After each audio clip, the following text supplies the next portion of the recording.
Do'stlar, bizda 8-savol. Ochlik bosqichida jigarda qaysi mahsulot glyukoneogenez uchun sarflanadi deyilyapti.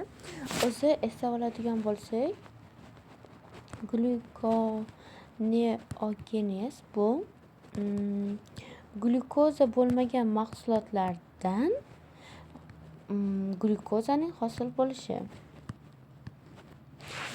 Bu o'z navbatida alanin sikli, koriy sikli orqali ham bo'lishi mumkin. Koriy sikli bu asosan mushaklar orqali bo'ladi. Alanin sikli bo'lsa laktat orqali hosil bo'lishi mumkin.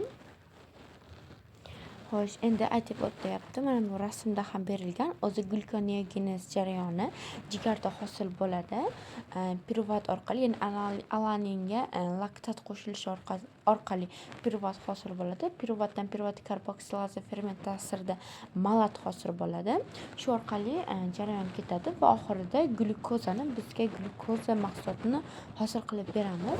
Yana aytibdi, laktat mushaklar faoliyati va eritrositlarda uchraydi va shular uchun energiyani ta'minlab beradi. Aminokislotalar, ya'ni alanin, ya'ni aytyapmiz, alanin sikli bor, shu orqali ham bo'ladi. Bu muskul oqsillarning parchalanishidan o'zi uchun energiyani hosil qiladi va glitserin, ya'ni bu yog' hujayralarimiz, yog' to'qimalari triasil glitseral, ya'ni takning parchalanishi hisobida boradigan jarayon hisoblanadi. Mana shu 3 ta substratimiz bor, ya'ni laktat, bu koriy sikli, alanin bo'lsa bu o'z nomi bilan alanin sikli.